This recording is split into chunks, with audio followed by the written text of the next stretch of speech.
Bigong makapasok sa ICC Detention Center si dating Executive Secretary Salvador Medialdea upang makita si dating Pangulong Rodrigo Duterte. Narito balita ni Dindo Perez. Hindi pinahintulutan si dating Executive Secretary at kasalukuyang Legal Counsel ni dating Pangulong Rodrigo Duterte, Salvador Medialdea, na makapasok sa detention center ng International Criminal Court, ICC, sa Scheveningen, kung saan umano dinala ang dating Pangulo. Ayon kay Medialdea, nang makarating sa Netherlands, ay agad nilang hiniling na dalhin si Duterte sa isang ospital para sa agarang medikal na atensyon at tiniyak naman ng ICC na ito ay isasagawa. Gayunman, hindi anya ibinigay ng ICC ang pangalan ng ospital kung saan siya dinala. We made the request for a hospitalization and they gave the assurance that he will be brought to a hospital. And I asked for the name of the hospital. Up to now, they have not given us the name of the hospital.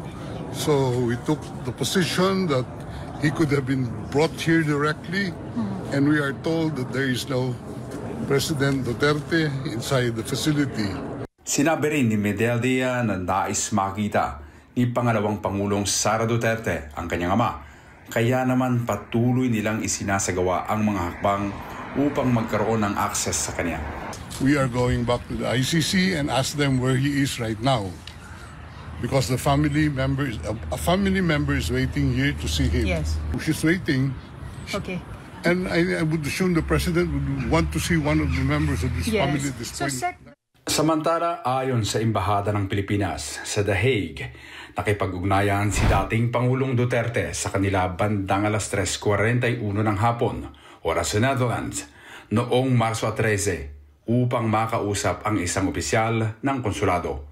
Sa naturang tawag, kinumpirma ng dating Pangulo na sumailalim siya sa isang medical check-up, nakatanggap ng medikal na pangangalaga at nasa maayos na kalagayan.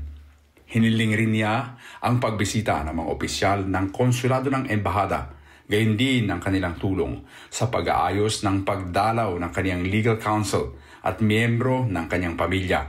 Kinumpirma rin ng embahada na nakausap na ng dating Pangulo sa pamamagitan ng tawag si former Executive Secretary Salvador Medialdea. Iyan ang huling kaganapan dito sa The Hague, Netherlands. Dindo Perez, SMNI News, Europe.